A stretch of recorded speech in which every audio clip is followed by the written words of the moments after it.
আসসালামু আলাইকুম সুপ্রিয় দর্শক। আমি আজিজুল হক রতন সরকার দেশবন্ধু 24 নিউজ থেকে। চট্টগ্রামের সালাউদ্দিন কাদের চৌধুরীকে চেনেন সবাই, নাম শুনেছেন। ফ্যাসিস্ট হাসিনার সরকারের আমলে যুদ্ধাপরাধের দায়ে উনাকে মৃত্যুদণ্ড দিয়ে ফাঁসিতে রায় কার্যকর করা হয়।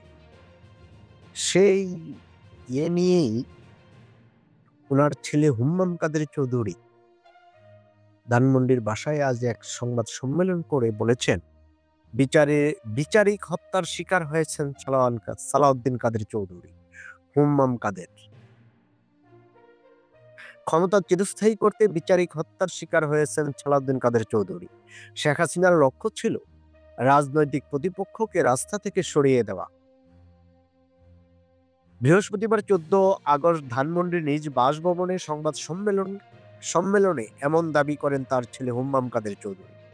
তিনি অভিযোগ করেন, ট্রাইব্যুনাল থেকে নয়, আইন মন্ত্রণালয় থেকে ফাঁসির রায়ের লেখা হয়েছে।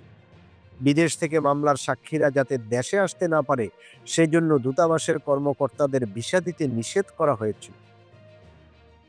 পররাষ্ট্র মন্ত্রণালয়ের যেসব কর্মকর্তা এসব কাজে জড়িত তাদের বিরুদ্ধে ব্যবস্থা নেওয়ার দাবি জানিয়ে হুম্মাম কাদের বলেন, সাক্ষীদের মিথ্যা সাক্ষ্য দিতে বাধ্য করেছিল আওয়ামী লীগ সরকার, যা আজ প্রমাণিত। সালাউদ্দিন কাদের চৌধুরী যে যুদ্ধাপরাধী ছিলেন না তা প্রমাণ করতে আদালতে আশ্রয় নেওয়ার কথাও জানান হুম্মাম কাদের চৌধুরী। তো চিন্তা করেন ওনারা কত বড় সুর না হলে ওনারা এরকম চ্যালেঞ্জটা করেন, এবং মন্ত্রণালয়ে যদি এ রায় লিখা হয় তাদেরকেও বিচারের আওতায় আনা উচিত। আসলেই সালাউদ্দিন কাদের চৌধুরীর ওনার কথা, ভাষ্যে, বক্তব্যে এমন বোঝা যায় না উনি চিন্তাও করতে পারেন নাই যে ওনাকে এভাবে জীবন দিতে হবে। এটা যদি হুম্মাম কাদের চৌধুরী যদি এটা রিভিউ করে বা মামলা করে উনি যে যুদ্ধাপরাধী ছিলেন না, এটা যে বিচারিক হত্যা, তাইলে সেটা মন্দ হবে না, ভালোই হবে। এবং এটা যদি ভালোভাবে প্রচার হয় তো ফ্যাসিস্ট হাসিনার চরিত্র আরো খোলসা হবে।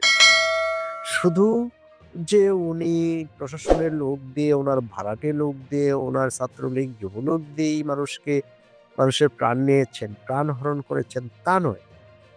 উনি আইনের মাধ্যমেও আইনকে নিজের হাতে তুলে নিয়েও বিচার ব্যবস্থাকেও কলুষিত করেছেন। ওখানেও উনি যে অন্যায় আশ্রয় নিয়েছেন সেটা প্রমাণ হওয়া দরকার। আজ এ পর্যন্তই দর্শক। ভালো থাকবেন। আল্লাহ হাফেজ।